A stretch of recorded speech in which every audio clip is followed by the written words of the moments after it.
Hello everyone, how are you all? It's a pandemic time. I hope you all are safe and healthy. Today we are back to with another interesting topic of class 12th. So let's start our today topic. The topic is electrically charges and field. First है electrical charge. What is the meaning of electrical charge? By definition समझेंगे पहले. It is the property of matter that cause it to experience a force when near other electrically charged object. Matter की एक ऐसी property जो एक force experience करती है जब वो किसी भी इलेक्ट्रिकल चार्ज बॉडी के कांटेक्ट में आती है. इलेक्ट्रिकली चार्ज पे बेस आपने एक्टिविटी पहले की होगी, शायद नहीं की तो करना. नॉर्मली है आप छोटे छोटे पेपर के पीसेस लेना, उसे कॉम के पास ले जाना, तो आप देखोगे इनिशियली उस पर कोई भी इफेक्ट नहीं पड़ता. जब आप 2 and 3 टाइम्स कोम को अपने हेयर में रब करोगे तो आप देखोगे कि जो पेपर के छोटे छोटे पीस हैं वो कोम की ओर अट्रैक्ट हो रहे हैं. ऐसा क्यों हो रहा है? क्योंकि हमने उसे 2 and 3 टाइम अपने हेयर में रब किया, जिसके कारण उसमें एक इलेक्ट्रिकली चार्ज प्रोड्यूस हो गया जो उन पेपर के पीसेस को अपनी ओर अट्रैक्ट कर रहा है. Electrically charge could be positively charge and negatively charge. जो इलेक्ट्रिकली चार्ज होते हैं वो कुड बी पॉजिटिव भी हो सकते हैं और निगेटिव भी हो सकते हैं. जैसा अभी आपने देखा ही है, हमने कोम को 3 and 4 टाइम्स अपने हेयर पे रब किया तो उसमें एक चार्ज प्रोड्यूस हुआ. वो पॉजिटिव भी हो सकता है और निगेटिव भी हो सकता है. What do you mean by positive charge and negative charge? Positive charge क्या होता है और निगेटिव चार्ज क्या होता है? फर्स्ट है positive charge. When an object lose electrons to become positively charge. जब कोई भी बॉडी इलेक्ट्रॉन को लूज करती है तो क्या हो जाती है? Positively charge. In the similar way when an object या body gains electron to become negatively charge. जब कोई भी बॉडी इलेक्ट्रॉन्स गेन करती है तो क्या होती है? Negatively charge. Two positive charges, दो सेम चार्ज एक दूसरे को क्या करते हैं? रिपल करते हैं. जैसे पॉजिटिव पॉजिटिव, ये दो चार्ज क्या हैं? सेम लाइक चार्जेस हैं. लाइक चार्जेस एक दूसरे को क्या करेंगे? रिपेल करेंगे. और दो अपोजिट चार्जेस, दो अनलाइक चार्जेस है पॉजिटिव और नेगेटिव, ये क्या है? अनलाइक चार्जेस है जो एक दूसरे को क्या करेंगे? अट्रैक्ट करेंगे. ठीक है, इस पे एग्जांपल प्रोटॉन और न्यूट्रॉन इलेक्ट्रॉन का लेते हैं. प्रोटॉन क्या रखता है? पॉजिटिव चार्ज, और इलेक्ट्रॉन के पास क्या है? Negative charge. दोनों के पास क्या है? अनलाइक चार्जेस है. अनलाइक चार्जेस हैं तो दोनों एक दूसरे को क्या करेंगे? अट्रैक्ट करेंगे. अगर हम प्रोटॉन और प्रोटॉन को लेते हैं, दोनों के पास सेम चार्जेस हैं, लाइक चार्जेस हैं, ये एक दूसरे को क्या करेंगे? रिपेल करेंगे. ऐसे ही हम अगर दो इलेक्ट्रॉन्स को लेते हैं, इन दोनों के पास भी सेम और लाइक चार्जेस हैं, ये भी एक दूसरे को करेंगे? रिपेल करेंगे. जहाँ पे डिफरेंट चार्जेस होंगे, जहाँ पे अनलाइक चार्जेस होंगे, वही एक दूसरे को अट्रैक्ट करेंगे. सेम और लाइक चार्जेस वाले एक दूसरे को क्या करेंगे? रिपेल करेंगे. अब हम पढ़ेंगे classification of material with respect to movement. First है कंडक्टर. कंडक्टर को बाय डेफिनेशन समझते हैं. Which allow charges to move within it. क्या करते हैं? जो चार्जेस को मूव करने के लिए अलाउ करते हैं, जिसमें फ्री ऑफ इलेक्ट्रॉन्स होते हैं. एग्जाम्पल के लिए metal, electrolyte, human body. Human body भी क्या है? कंडक्टर है, जिसमें से क्या होता है? चार्ज फ्लो आसानी से हो जाता है. इसकी कुछ प्रॉपर्टीज़ हैं. पहली है very low resistance for flow of electricity. इसमें क्या होता है? बहुत कम रेसिस्टेंस होता है ताकि जो हम इलेक्ट्रिसिटी से पास करें वो क्या हो? आसानी से पास हो जाए. नंबर सेकंड है charge exist on the surface of a conductor. जो चार्ज कहाँ पे एग्जिस्ट करता है? कंडक्टर के सरफेस पे एग्जिस्ट करता है. नंबर थर्ड है all point of a conductor are same potential. Conductor होता है उसके हर एक पॉइंट पे पोटेंशियल सेम होता है. क्यों होता है? अगर पोटेंशियल सेम ना रखा जाए, जो इलेक्ट्रिसिटी हम पास करेंगे वो आसानी से पास नहीं हो पाएगी. इसीलिए हर एक पॉइंट का जो पोटेंशियल होता है वो सेम रखा जाता है. नेक्स्ट है इंसुलेटर. इंसुलेटर को बाय डेफिनेशन समझते हैं. क्या होता है? Which do not allow the charges to move. जो क्या करते हैं? चार्जेस को मूव करने के लिए अलाउ करते हैं और जिसमें फ्री ऑफ इलेक्ट्रॉन्स भी नहीं होते. एग्जाम्पल के लिए non metal, pure water, would और प्लास्टिक. वुड और प्लास्टिक का यूज़ तो आप डेली यूज़ में करते रहते हैं. क्यों करते हैं? ताकि हमें इलेक्ट्रिसिटी क्या हो? ना लग सके या करंट ना लग सके. इसकी कुछ प्रॉपर्टी है. High resistance for flow of electricity. जो इंसुलेटर्स होते हैं उनके पास क्या होता है? हाई रेसिस्टेंस होता है, तभी इससे हम आसानी से इलेक्ट्रिसिटी को पास नहीं कर पाते हैं. घरों पे आपने देखा जो बिजली के वायर्स होते हैं उस पर किसकी रैपिंग की जाती है, इंसुलेटर की रैपिंग की जाती है, ताकि हमें आसानी से करंट ना लग सके। अगर हमें इलेक्ट्रिसिटी को पास कराना है, रन कराना है, तो हम किसका यूज करते हैं, कंडक्टर का, और अच्छे से पास हो जाए, एक स्थान से दूसरे स्थान तक हमारी इलेक्ट्रिसिटी आसानी से पहुंच जाए, तो हम उसके बाहर से इंसुलेटर की रैपिंग करते हैं। नेक्स्ट है charging bye conduction and charging by induction. सबसे पहले है charging bye conduction. Charging by conduction कैसे होता है, बाय डेफिनेशन समझेंगे। In conduction the charge body transfer the same charge in uncharged body. In conduction में क्या होता है, जो चार्ज बॉडी होती है वो सेम चार्ज ट्रांसफर करती है किसमें, अनचार्ज बॉडी में। एग्जाम्पल समझेंगे, जैसे ये पॉजिटिवली चार्ज बॉडी है, ये कोई अनचार्ज बॉडी है। जब हम इस अनचार्ज बॉडी को इस चार्ज बॉडी के क्लोज ले जाएंगे तो क्या करेगी, ये चार्ज बॉडी सेम टाइप का चार्ज इसमें ट्रांसफर करेगी। अगर ये पॉजिटिव चार्ज है तो ये इस पर भी पॉजिटिव चार्ज ट्रांसफर करेगी। अगर ये बॉडी निगेटिव चार्ज होती तो इस पर भी कैसा ट्रांसफर करती, निगेटिव करती। तो कंडक्शन में क्या होता है कि सेम टाइप का चार्ज ट्रांसफर होता है, जैसी चार्ज बॉडी होगी वैसा ही अनचार्ज बॉडी को ट्रांसफर करेगी। नेक्स्ट है charging by induction. By definition समझेंगे, induction charges the uncharge body with the opposite kind of charges. Induction में क्या होता है, एग्जाम्पल समझते हैं। एक चार्ज बॉडी लेंगे पॉजिटिवली, एक अनचार्ज बॉडी लेंगे। जब हम इस अनचार्ज बॉडी को इस चार्ज बॉडी के क्लोज ले जाते हैं तो जो चार्ज बॉडी होती है सेम टाइप का चार्ज ट्रांसफ़र ना करके अपोजिट टाइप का चार्ज ट्रांसफ़र करती है। कैसे, ये पॉजिटिव है, जब हम इसको अनचार्ज बॉडी को इसके क्लोज लाते हैं तो ये पॉजिटिव चार्ज है, तो कैसा चार्ज ट्रांसफ़र करेगी, निगेटिव। इसकी सरफेस में कैसा करेगी, निगेटिव। अगर ये निगेटिव चार्ज बॉडी होती, अनचार्ज बॉडी को इसके क्लोज लाते, कहीं निगेटिव है तो इसकी सरफेस में कैसा चार्ज ट्रांसफर करेगी, पॉजिटिव। तो इंडक्शन में क्या होता है कि ये जो चार्ज बॉडी होती है ये अपोजिट टाइप का चार्ज ट्रांसफर करती है, लेकिन कंडक्शन में क्या होता है कि सेम चार्ज का ट्रांसफर होता है। नेक्स्ट हम पढ़ेंगे basic property of electric charge. Very important property है, ध्यान से देखना। फर्स्ट है एडिटिव प्रॉपर्टी। बाय डेफिनेशन समझेंगे, total charges on a body is the algebraic sum of all charges located anywhere on the body. जो charges में हम सम करते हैं, कैसे सम करते हैं, एल्जेब्रिक सम करते हैं। एग्जाम्पल से देखना, कोई भी बॉडी है, हमने उसे चार्ज दिया +5Q का और -3Q का, तो हम जब इनका सम करेंगे वो कैसा सम होगा, एल्जेब्रिक होगा। +5 -3, अब इन दोनों का हमें ऐड करना है, कितना आएगा, 2। ये क्या है, एक एल्जेब्रिक सम है। ऐसी H2 लेंगे प्लस O नेगेटिव, जब हम इन दोनों का सम करेंगे तो हमें क्या फाइंड होता है, H2O। ये क्या है, एक अरिथमेटिक सम है, और ये क्या है, एक एल्जेब्रिक सम है। जब भी हमें चार्जेस में सम करना होगा हम कौन सा सम लेंगे, एल्जेब्रिक सम लेंगे, और मासेस में हमें सम करना होगा तो हम कौन सा सम लेते हैं, अरिथमेटिक सम लेते हैं। नेक्स्ट प्रॉपर्टी है हमारी conservation of charges. Bye definition समझेंगे, क्या होता है, the total charge of an isolated system is always conserve, that is initial and final charges of the system will be same.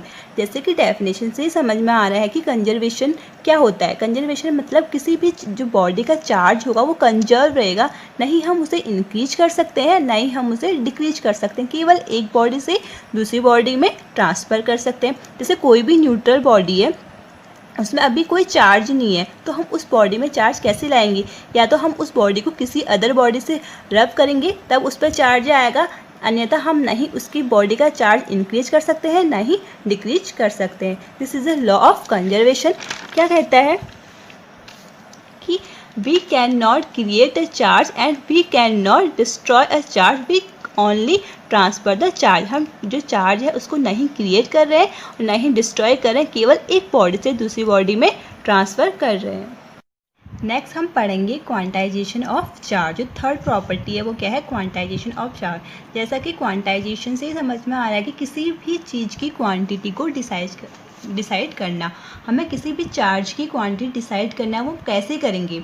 हमने प्रीवियस क्लास में पढ़ा है कि charge is a integral part of particle and material, यानी बिना material के हम charge को ट्रांसफ़र नहीं कर सकते।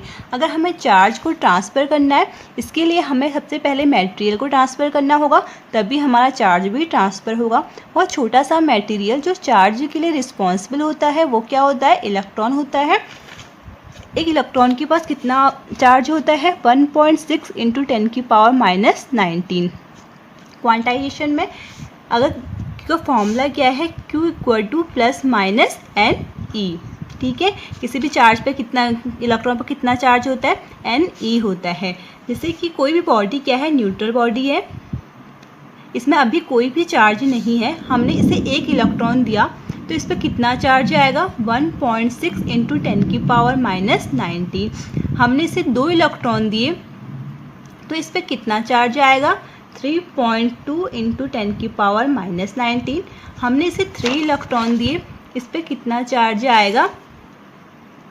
4.8 × 10⁻⁻19। ऐसे ही हम इस न्यूट्रल बॉडी को कितना चार्ज दे रहे हैं? Ne। तो किस पे कितना चार्ज आएगा? Ne। तो फॉर्मूला क्या है? Q = Ne। ठीक है, जो चार्ज होगा वो स्टेप वाइज में होगा। कभी भी चार्ज क्या होगा? किसी भी बॉडी को हम चार्ज देंगे वो कॉन्टीन्यूस नहीं होगा। जैसे एग्जांपल है, एक न्यूट्रल बॉडी है, इसे हमें 2.5 कूलम चार्ज करना है। क्या ये बॉडी 2.5 कूलम चार्ज हो सकती है? नहीं हो सकती। क्यों? क्योंकि अगर हम इस बॉडी को एक इलेक्ट्रॉन चार्ज देते हैं तो इस बॉडी के पास कितना चार्ज आता है? 1.6 × 10⁻⁻19। अगर हमें इसे 2 इलेक्ट्रॉन देंगे तो इसके पास कितना आ जाएगा? 3.2 × 10⁻⁻19। लेकिन हमें तो कितना चाहिए? 2.5 कूलम। हाँ, और हमारे पास कितना आ गया? 3.2। तो हम किसी भी बॉडी को 2.5 कूलम चार्ज नहीं दे सकते। अगर हम चार्ज को इलेक्ट्रॉन को हाफ नहीं कर सकते तो हम चार्जेस को भी हाफ नहीं कर सकते हैं। इसीलिए जो चार्ज होता है वो कैसे होता है? स्टेप वाइज में होता है, कॉन्टीन्यूस नहीं होता है। जैसे बाय डेफिनेशन समझते हैं, charge exist in discrete amount rather than continuous value and hence quantize equal to Q = ±Ne। Definition समझते हैं कि जो चार्ज होता है वो डिस्क्रीट अमाउंट में होता है, किसके कंपैरिजन में? कंटिन्यूस नहीं होगा। अगर 1, 2, 3 स्टेप वाइज में होता है, कंटिन्यूस नहीं होता है। ठीक है, कंटिन्यूस मतलब स्टेप वाइज। जैसे पहले 1.6 आएगा, फिर 3.2, 4.2। ये क्या है? डिस्क्रीट अमाउंट है जो कि चार्ज हम देंगे। Coulomb's law, very important law, mainly exam में पूछा ही जाता है, ध्यान से देखना। इसमें क्या होता है? हम जानते हैं कि जो इलेक्ट्रिकली चार्ज पार्टिकल होते हैं वो एक दूसरे पे फोर्स लगाते हैं। इस फोर्स को क्वांटिफाई करने के लिए कि ये फोर्स कितना होता है, क्वांटम ने एक फॉर्मूला दिया जो किस पे बेस्ड था? ग्रेविटेशनल फोर्स पे। और ग्रेविटेशन फोर्स किसके द्वारा दिया गया था? न्यूटन पे। न्यूटन ने क्या दिया? एक फॉर्मूला दिया जो 2 मासेस के बीच में रखता है, ये m1 और m2। उसका फॉर्मूला क्या था? जो फोर्स होता है, ग्रेविटेशन फोर्स होता है, directly proportional to product of mass and inversely proportional to distance. जो इनके बीच की डिस्टेंस की इनवर्सली प्रोपोर्शनल था और डायरेक्टली प्रोपोर्शनल किसके था? इन दोनों के प्रोडक्ट के बराबर।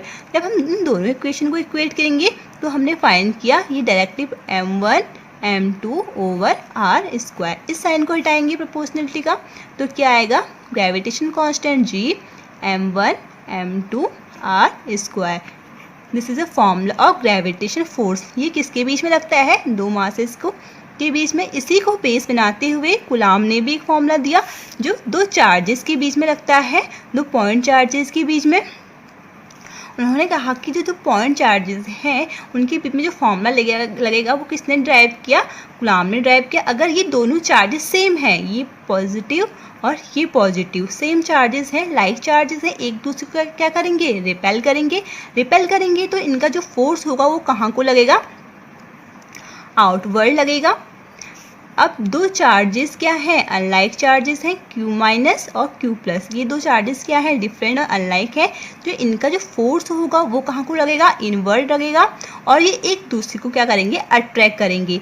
सेम चार्जेस एक दूसरे को रिपेल करते हैं और जो अनलाइक चार्जेस होते हैं एक दूसरे को क्या करते हैं? अट्रैक्ट करते हैं। इनका फोर्स इनवर्ड होता है और इनका फोर्स आउटवर्ड होता है। बाय डेफिनेशन समझेंगे क्या होता है।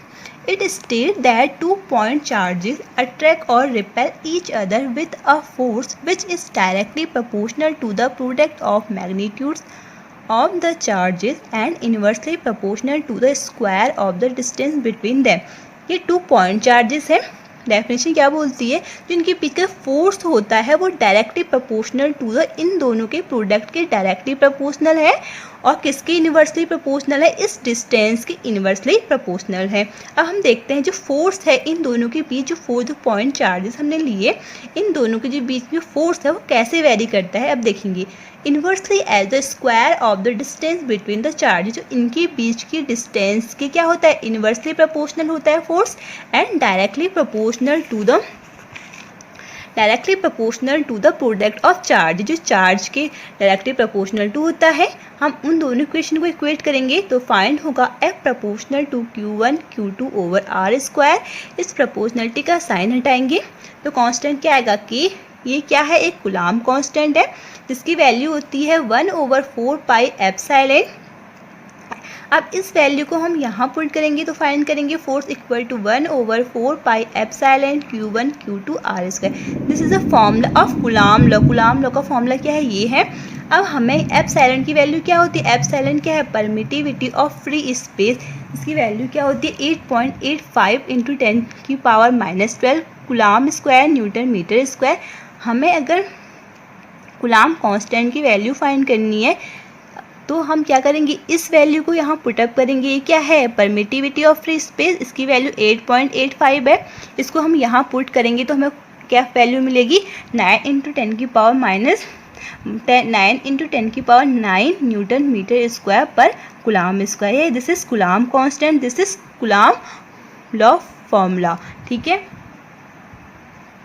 हमें अगर एप्सिलॉन की यूनिट फाइंड करनी है कूलाम स्क्वायर पर न्यूटन मीटर स्क्वायर, कैसे आई देखिए। एप्सिलॉन को यहाँ ले जाएंगे और फोर्स को यहाँ ले जाएंगे।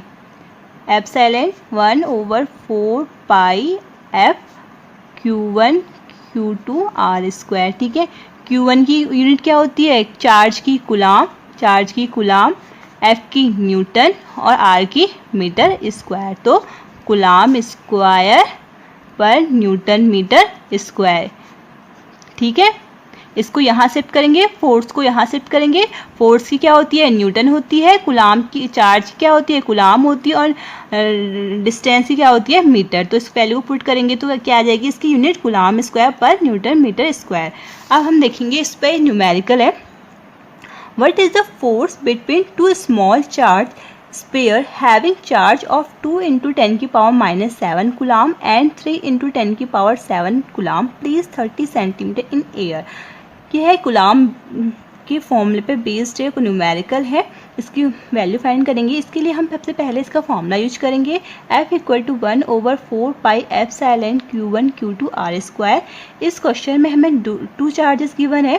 फर्स्ट है 2 × 10⁻7 कूलाम, सेकेंड है 3 × 10⁻7 कूलाम। इन दोनों चार्जेस को इस फॉर्मूले में पुटअप करेंगे। डिस्टेंस हमें गिवन है 30 सेंटीमीटर। इसे हम पहले सेंटीमीटर को मीटर में चेंज करेंगे, कितना आएगा 0.3 मीटर। फिर इस वैल्यू को पुट करेंगे।